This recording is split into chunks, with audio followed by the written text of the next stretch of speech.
Hello. So today we are going back to my pear stuff and trying out this chalkola brush markers. I've used them for a long time now. I do like them for like a cheaper alternative for those super expensive brush markers. And if you want to try them out, they're not that expensive. I'll link everything down below. But super affordable. My kids use them. They're easy to use. You can control them good, even for hand lettering and all that stuff. So I would totally recommend this for a cheaper option instead of getting those super expensive ones.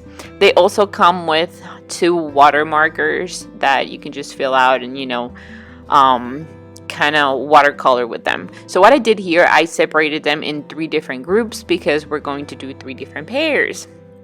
And the first one was kind of cheery, and I wanted it to be some sort of colorful pear, and you can see my mood changes with every time I do this. But that's the whole point. It's kind of like therapy, So let me know if you do paint kind of like therapeutic or if you're in a rush and while something is baking or cooking, then you just try to, doodle something in a paper. Just let me know what you do. I'm trying to do this as fast as I can in the moments that I have. And by the way, you can totally see that it's easy to lift the color up once you put it down. So yeah, this is a book page with gesso or wall paint. I can't really remember, but I have a video where I made all these papers. I'll link for that video down below. It was super fun. It was just leftover papers that I have with leftover wall paint and some coffee. And I just play like I always do. It's good to play and experiment. So I will totally encourage you to do it. Sometimes it'll be good. Sometimes it will be really crappy. But, if you didn't try, what's the fun, right? So I know this is really boring because I was like, yeah, man, I just want color. I just gonna do whatever doodles. And I was not inspired at all. But I kept on going because I thought, sometimes you're not inspired and something great happens. And some other times you're super inspired and then you do something really bad. So I just kept on going. That doesn't make this a piece of art. But it's my art. It's my thing. So leave me alone. So just do, just do whatever it is, just do. Even if you don't feel like it, just take your stuff out and you'll fall into the mood. It's like the minimal mom site. When you're decluttering, just do 5 minutes. Just set the timer for 5 minutes and you'll see your goal for longer because you get into the mood and you get, excited about it. Well, this is what happens with art too and with trying something new. Just set your timer for 5 minutes. This is a challenge now. 5 minutes and you go and do. And if you feel inspired after those 5 minutes and you want to keep going, just going. But the hardest part sometimes is starting. So I'll just start, just do something and those juices will flow. Or not, but at least you've tried. So anyways, you saw my colorful pear there. And now I felt like lines, which is what I struggle with the most because me and my maracas in my hands. So I just decided to do lines and practice something. The more that I practice my lines, it's not that I get perfect, but I get better at them, or at least trying to control them.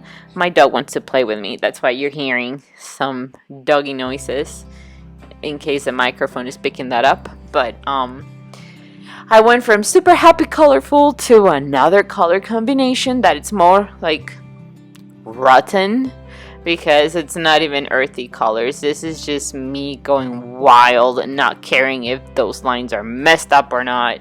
I'm just playing and having fun and experimenting, and life, it's all about that, isn't it? So now you see when I change different types of papers, you can tell that the markers react differently to whatever was on the page. This is craft paper, and that's definitely leftover wall paint. So I was trying to do kind of this burst effect, but the color wasn't really taking much. and the white was coming through, which I thought it was amazing because I discovered now that the white, repels a little bit of the wall paint. So yeah, I guess I'm not gonna need the magic eraser in the walls when my kids paint all over them. But my 3 boys don't really do that anymore. Only the little one, and he's only 3. But sometimes I do want to just grab a white wall and paint and go crazy. And maybe one day I'll do that. Let me know if you have done something really crazy on your walls too. Hi, Maxie. You want to play? Anyways, I'm going to leave my dog alone.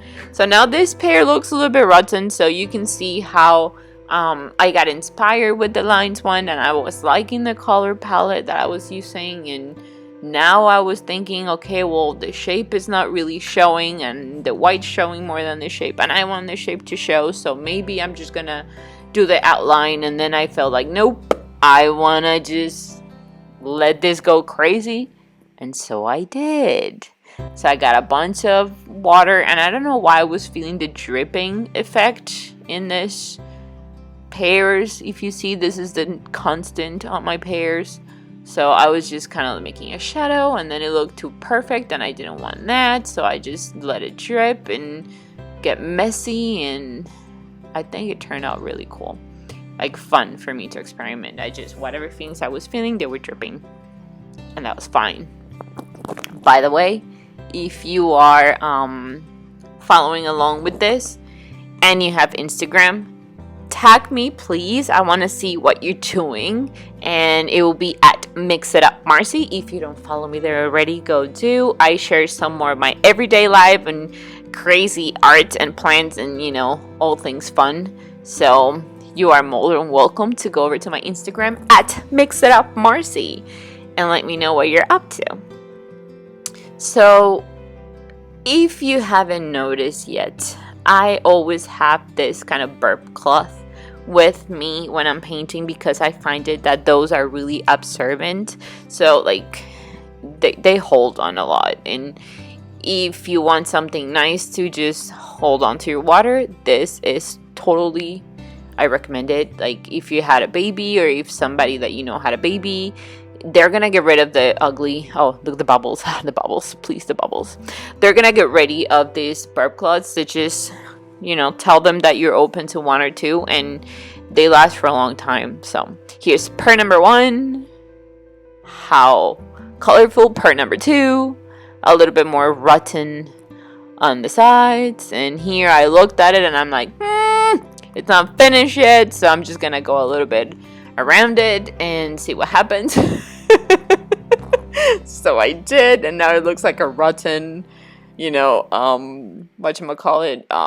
old pear. But I gave it definition, and I like it better this way, like it's outside a cage. So that's how it stayed.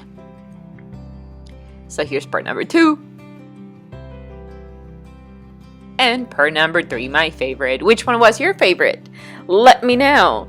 So this is all for today. These are all my pears and my pear journal. We're almost to the end of it. So thank you for watching, for sticking around, and I'll see you on Instagram or around. Have an amazing day. Bye, guys.